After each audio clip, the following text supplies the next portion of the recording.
Trump taking questions during a meeting with Polish President Nawrocki at White House. We saw a dramatic picture where we saw the leaders of Russia and North Korea and China together. The first time the leaders of those three countries have been together in this sort of show of solidarity. You said that they're conspiring against the United States.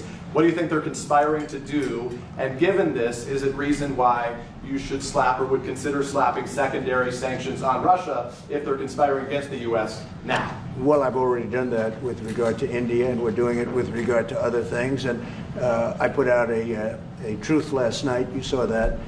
And I was the one that brought it up. I said they're only doing this. They're looking to, when they did what they did, I thought it was a beautiful ceremony. I thought it was very, very impressive. But I understood the reason they were doing it, and they were hoping I was watching, and I was watching. My relationship with all of them is very good. We're going to find out. Yeah, he was jelly beans on the China parade. By the way, he was posting about the China parade on Truth Social. It was really funny. How good it is. Nawrocki was literally a hooligan who was beating people in hooligan fights. It's so funny. This man is my president, LaMafia. He also has a literal Nazi friends, like with swastika tattoos, by the way. I mean, I'm not going to say nothing about Poland. For the next week or two.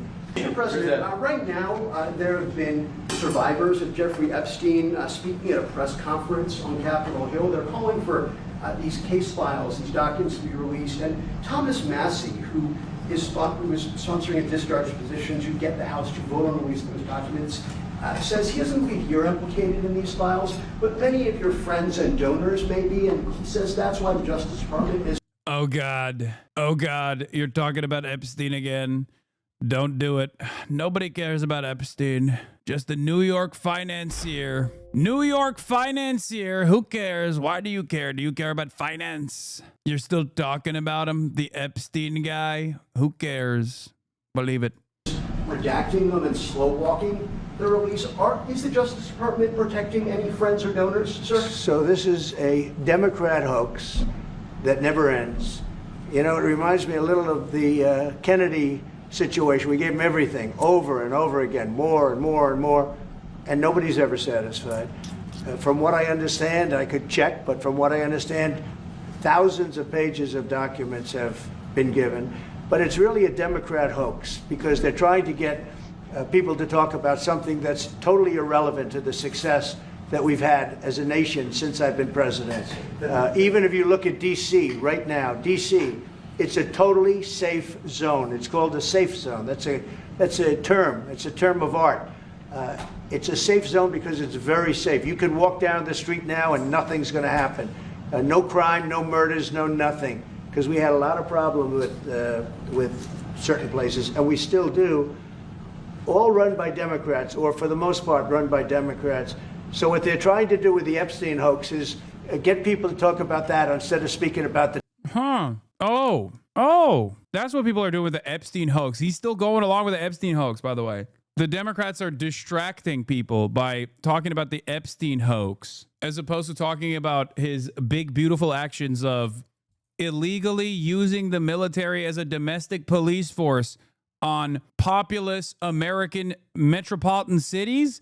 Why won't they talk about this? Why won't they talk about my illegal military occupation? It's so much better. It's so much better. Obama did Epstein. Tremendous success, like ending 7 wars. I ended 7 wars. Nobody's going to talk about, because they're going to talk about the Epstein, whatever. Sir, I understand that we were subpoenaed to give files, and I understand we've given thousands of pages of files. And I know that no matter what you do, it's going to keep going. I think we're probably having, according to what I read, even from 2 people in this room, we're having the most successful 8 months of any president ever. And that's what I want to talk about. That's what we should be talking about, not the Epstein hoax. Yeah, thank you, Mr. President. At the end of this month, the government or the Congress has to pass a budget. Do you think we can avoid a government shutdown? Yeah, I do. I think the Republicans will vote for an extension. We won't have any Democrat votes. We could give the greatest budget ever. Tax cut of 50%, everybody taken care of, perfect for women, perfect for men, perfect for minorities, perfect for everything, and we wouldn't get 1 vote for the Democrats because they've lost their mind. They are so deranged. They have Trump Derangement Syndrome, and I don't want to burden the Republican Party with it, but they really are. They've become almost sick. they actually think there is a disease. It's called Trump Derangement Syndrome. They've got it. No matter what we did, no matter how good, you could give them everything that they've ever dreamed of, and you wouldn't get one vote. These are sick people, and I think we're going to have a tremendous midterm. We just approved the largest tax decrease in the history of our country. We have things, if you think of it, no tax on tips, no tax on Social Security for our seniors, no tax on overtime, deduction. The Polish president just sitting there. Come on. I mean, that's a classic. That's a classic.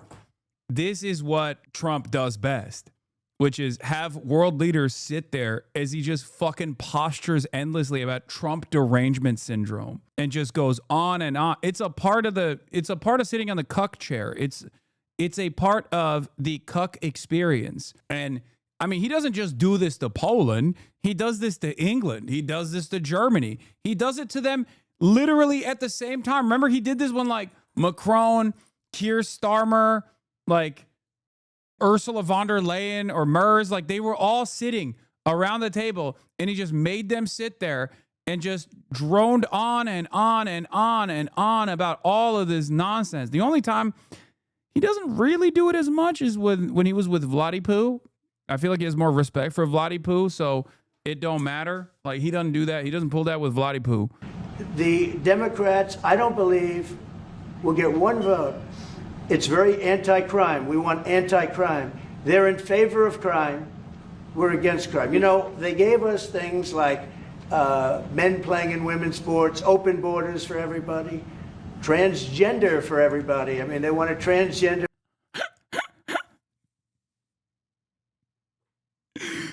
This doesn't even make sense as like a sentence. They want to transgender everybody.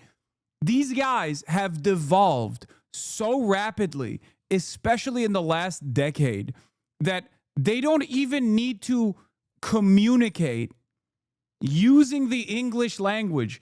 As long as you are grunting in the direction, the audience responds positively to it. I swear to God, in the next 5 years, if we're still alive, they're just going to go, trans, and then people will understand what the message is. It's like, oh, okay, I'm activated. He said the word and he grunted. This was a negative grunt. They're trying to transgender for everybody. That makes no sense. What are you saying? It is a clear-cut indication that American political discourse has basically devolved into caveman shit. Everybody's computer, everything is transgender, everybody. And people go, hell yeah, dude. That's my bold ass president right there.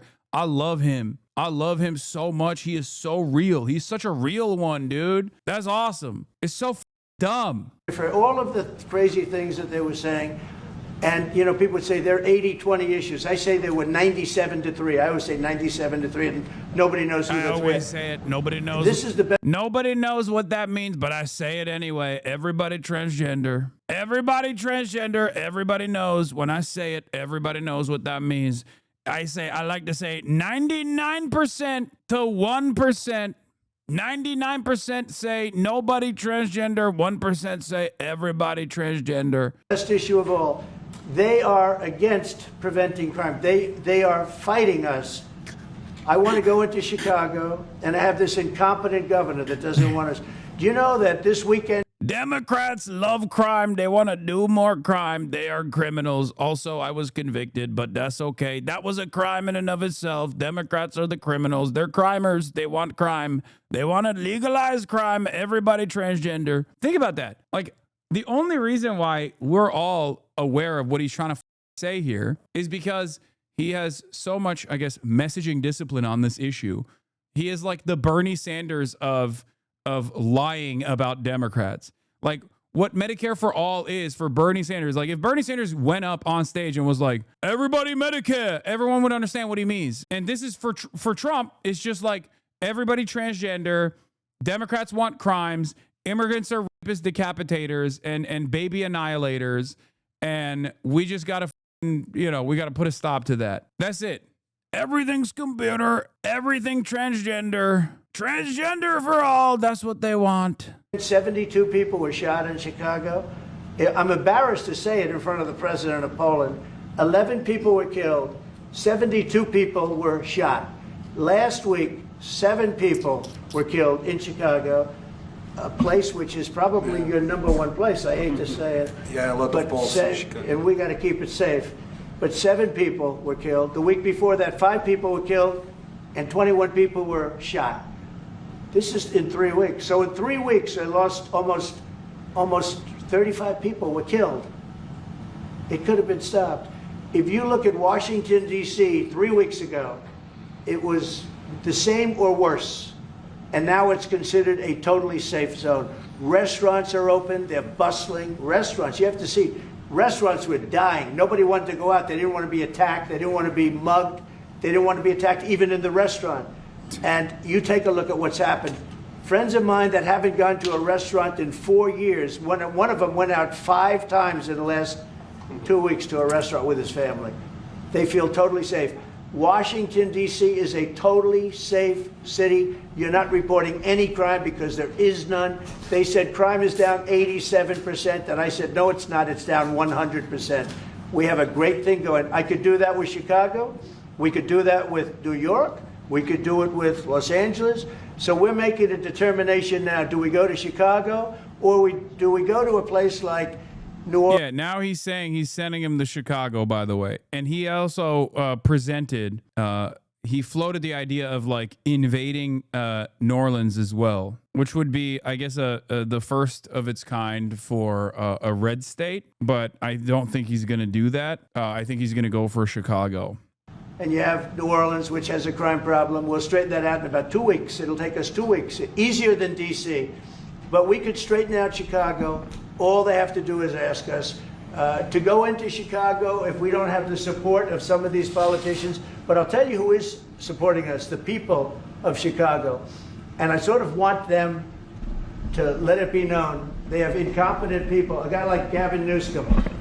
It sucks because, like, everything I said about what he was doing when I was covering the LA protests and like the LA military, the LA military invasion, I said it was as a testing ground that he was going to inevitably send the troops to, like, he was basically testing the public appetite for this kind of thing, and the pushback that he was going to receive, and that he was inevitably going to go after other blue cities as well.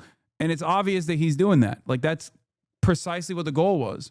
He's the governor of a state that if we didn't go into Los Angeles with our soldiers, with our National Guard, you wouldn't even be having the Olympics there. They were going to take it. And remember this, your top law enforcement officer in Los Angeles said, there's no way we could have done this without President Trump coming in. That's also bullshit.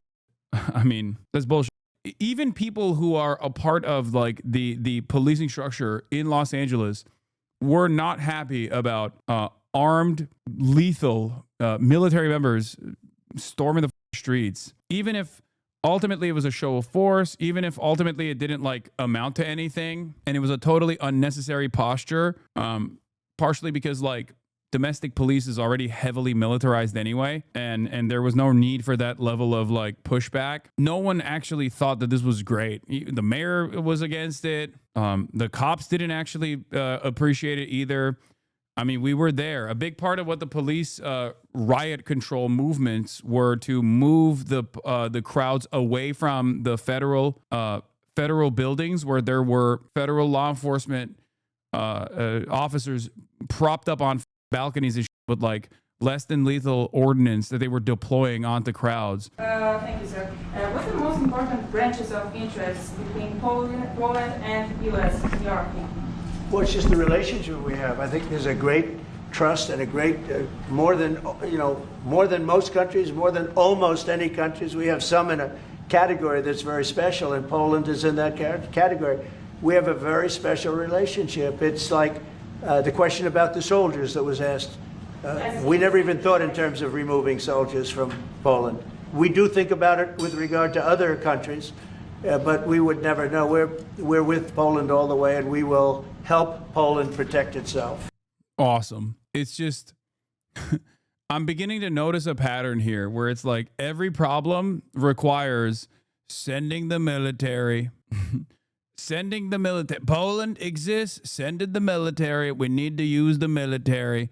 The military is a necessity. Is there crime happening? It's time for the military. Open presents. Thank you for the 25 gifted subs. Time to send the military to open presents. I would like to add something. Yeah, of course, security is most important also for our relation. I mean, it's giving declining empire for sure. Okay, when your only active industry is around the military-industrial complex, and like your only large organizational, like the largest labor force that you have is just a bunch of dudes with guns, the military, outside of, like, I don't know, Walmart distribution facilities and Amazon distribution facilities, then yeah, you're going to keep using that. You're going to keep using that for everything. Keep using the military. It's the best. We have it. Time to invade. We got a military waiting. Would be a real shame if we don't use it. This motherfucker, bro, he's like, oh, we got real issues with housing. Send in the military. Bomb the houses and rebuild them. And I'm a historian, as you know, maybe, Mr. President. Sure. I'm a historian, and this is the first time in Polish history, in 20th century and the 21st century, that the Poles are happy that we have foreign soldiers in Poland. So the American soldiers are the part of our society nowadays. We have almost 10,000 soldiers, and this is the signal to the whole world and also to the Russian Federation that we are together, but we are not like the Poland free riders in Europe and in NATO. Mr. President Trump knows it, because our GDP for military service achieved 4.7, so we are probably the one NATO nation which is on this level, and we will not stop. Me, as the President of Poland, we are going to achieve 5% of GDP for military service, but with American soldiers on Polish soil, we solidify and we are secure.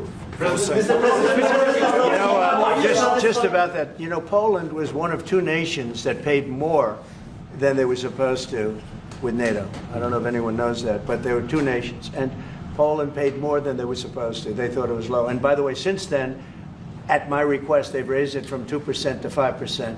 But Poland was one of two nations that paid more than they were supposed to, which was a very nice thing. Yeah. You were not invited to the parade in Beijing.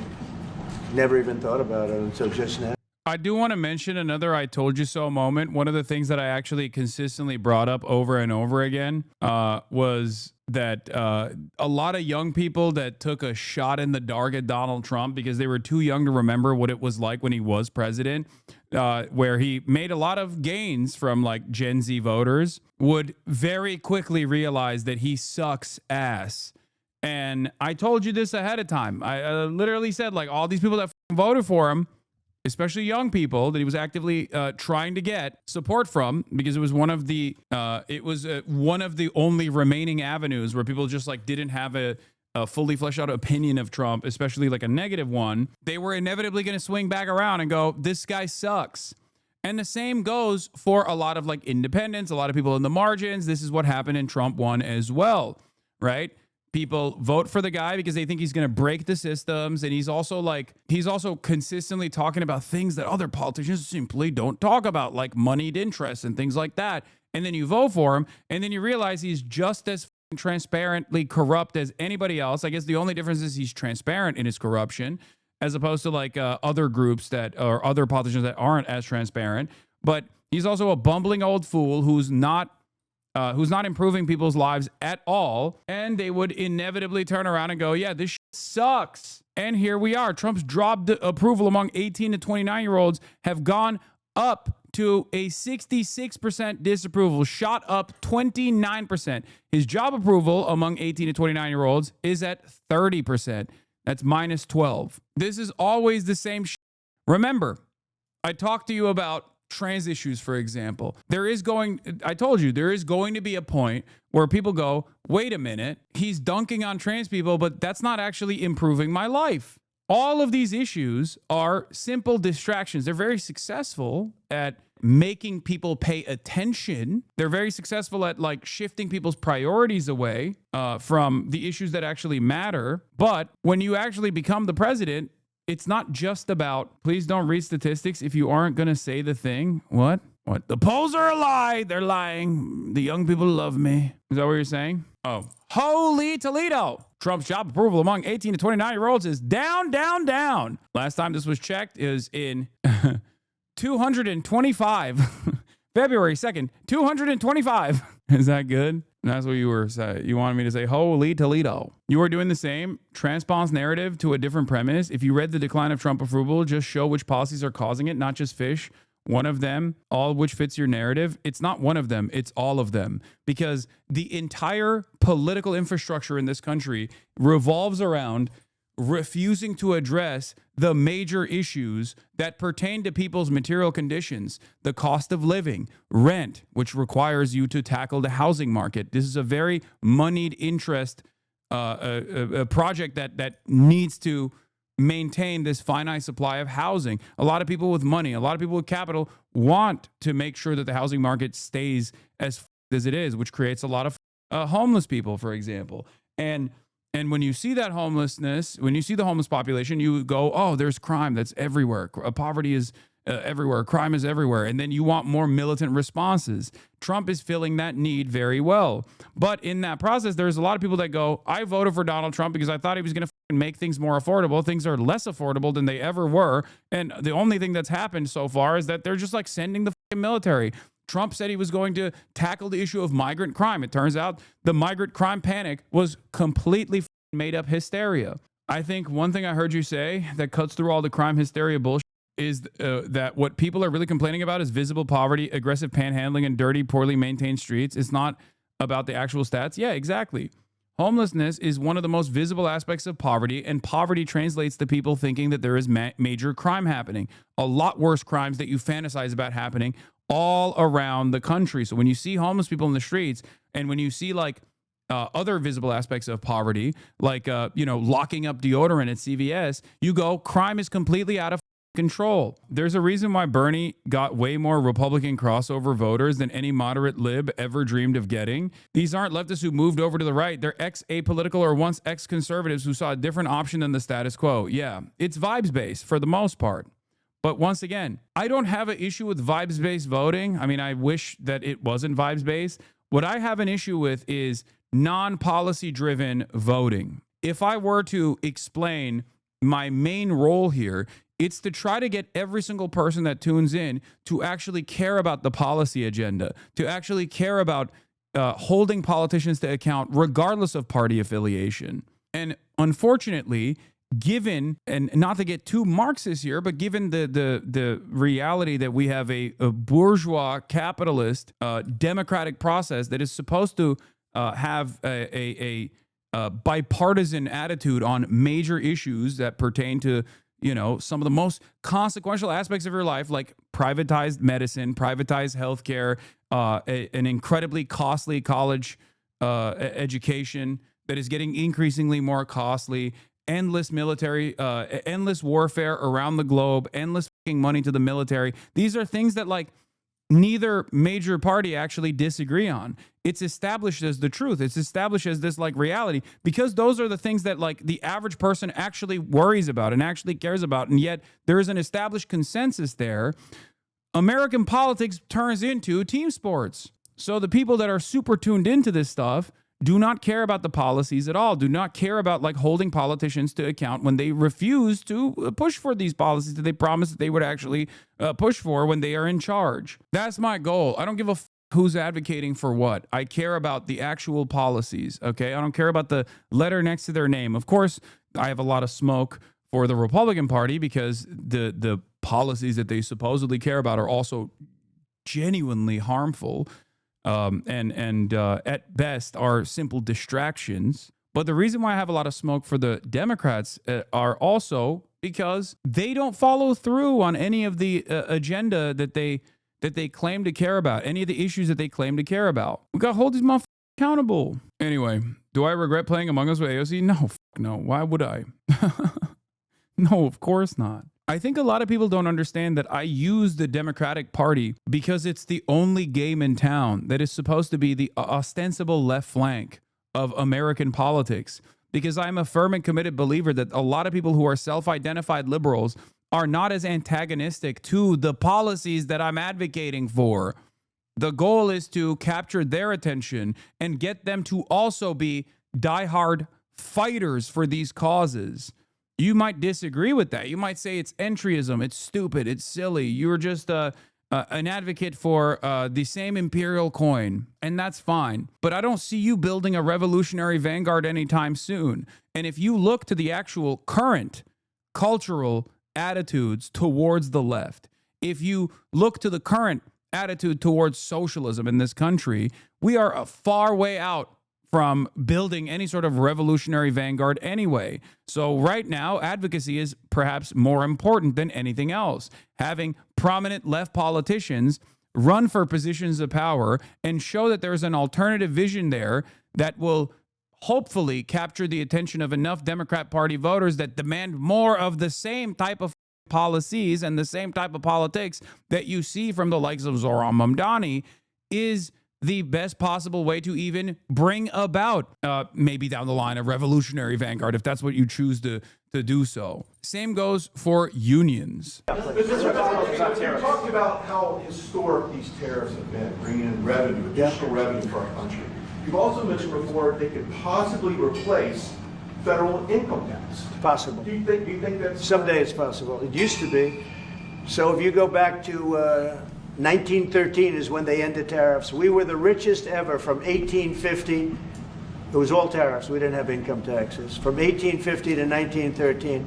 In the 1887s, about 1887. It's good comparable state of international trade and commerce, I think. That's definitely a similar trade environment. That's what I like to think of when I think of like, well, this worked in 1837 or 1887. Why can't it work now? That's great. This is even dumber than people doing we got to go back to the gold standard.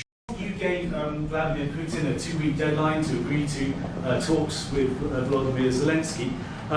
That deadline is now nearly approached. Can you give us any indication of when you will make it? Well, I'm having a conversation with him very shortly, and I'll know pretty much what we're going to be doing. We've taken very strong action, as you know, and in other ways we've taken very strong action. But I'll be speaking to him over the next few days, and we're going to see. With who, sir? I'm going to know exactly what's happening. But I'm not happy with all the people. You got 7,819 people killed last week. Russian soldiers and... This number changes. Wait, why does he try to do like the exact number every time? Because yesterday he said 7,894. Now he's saying 7,819. It's just... We've totally moved beyond like assuming that a position like the bully pulpit is supposed to is supposed to require a level of like decency, and a guy like the president is not supposed to just like make numbers up. And it's awesome that you could just say whatever the fuck you want. There is very little that Trump says that is real. As a matter of fact, the only time where he's like actually being honest and transparent is whenever he talks about like the unlimited cruelty that America is going to bring about the rest of the world, where he'll be like when people will be like, oh, why are you giving weapons to Saudi Arabia? He goes, well, do you have $1 billion? They'll buy it from Russia. If they don't buy it from us, someone's got to buy these weapons. Like, that's the only time where he's like transparent or honest. He's only honest when he is talking about his dishonesty. But every other thing is just either lies, or now the new meta is just simply shouting out not even a talking point, but shouting out a word, one word. Everybody transgender, everybody understands what that means now. They make up their own minds as to what this is supposed to mean. Ukraine soldiers, right? Not American soldiers, not soldiers from Poland, but they're human beings, they're souls. They have parents, they wave goodbye to their parents, and their parents never see them again. That's the end of them. Over a stupid war, and I want to see it stopped. They're dropping bombs and killing everybody. The whole thing is not since the Second World War has there been anything even close to this. And they're not, again, they're not soldiers from my country. This is my country. But I have a power to end things. That's why I was able to end 7 other wars. And you know that I thought of the 7, they're basically 7. Those were tough wars to end. Like this is what I mean. When I say he just like makes it up, this is a perfect example. Sometimes it's 7, sometimes it's 10, sometimes it's basically 7. And it's like, he didn't do any of that. He's just making it up. Like either these conflicts came to a halt because of the two belligerents, or he's just lying. And especially when he says like, sometimes he said 10 last week, then you know he's lying. That's not even real. He just made up a number. And the only reason why he's saying that is because he can't actually end the 2 conflicts that he said he was going to end day 1. Russia's invasion of Ukraine. Before I even arrive at the Oval Office, I will have the disastrous war between Russia and Ukraine settled. It will be settled quickly. And Israel's genocide of the Palestinian population in Gaza. He said he was going to end them day 1, and he couldn't, even though he has all the power to do so with especially Israel, and he just doesn't have the ambition, not even interested. And with Russia, he couldn't do it. He genuinely thought Vladimir Putin respects him enough that he would like back away or offer him like this gift of no more military incursion in Ukraine. He was a moron, and it didn't happen. So he has to make shit up to be like, I've ended 7 wars. Much tougher, I thought, than the war with Ukraine and Russia. I thought that Ukraine and Russia have a very good relationship with President Putin. I thought that would be much easier. I thought that would be in the middle of the pack, maybe one of the easiest.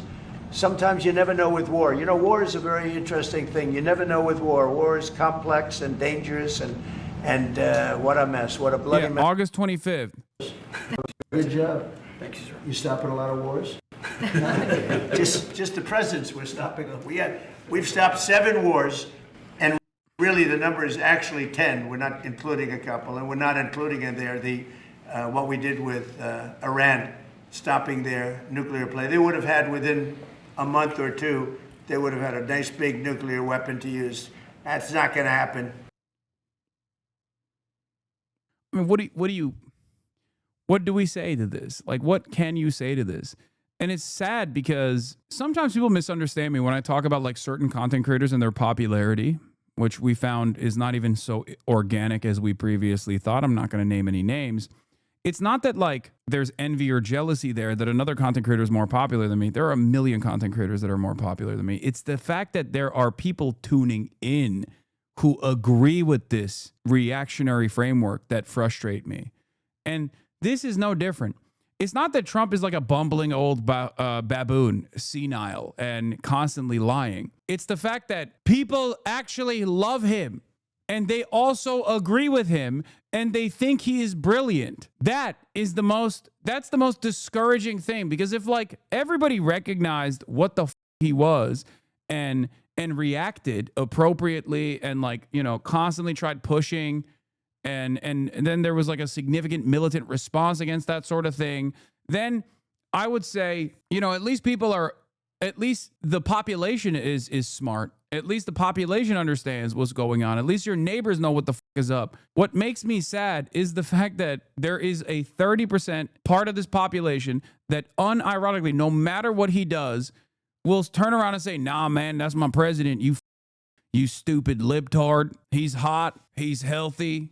He's 215 pounds and he's 6'4", and he can dunk a basketball and he's ending all the wars. It's like, oh my God. It's just so frustrating. It's so frustrating to have to deal with people who have decided that they can just hallucinate an alternative reality. And those guys have so much play on our lives. Like even the military incursions, even the send the military, send the Marines, send the National Guard to Chicago. That's done for those guys. Those guys who are just like, hell yeah, brother, we got to do more militant response to solve this unlimited crime in blue cities where seemingly there's a lot of black people. Like, that's who he's doing it for. Or hell yeah, brother, we got to deport every Guatemalan. They're scary. They got salsa hips. They're dancing. I hate that. That's who he's doing this for. Those guys have so much play. The dumbest, most psychotic, racist people in American society that have never left their fucking hometowns get to dictate what we all experience. And that is so frustrating. Hyperbole? Yeah, wow. I can't believe you figured out that I am engaging in hyperbole. Is it in line with what's going on or not? I mean, look at this. Florida moves to end all school vaccine mandates. First in nation to do so. How the can you look at this and go, this is great. This is great, brother. Fantastic. Hell yeah, brother. We're going to get rabies and that's fine. We're bringing back Legionnaire's disease. Awesome.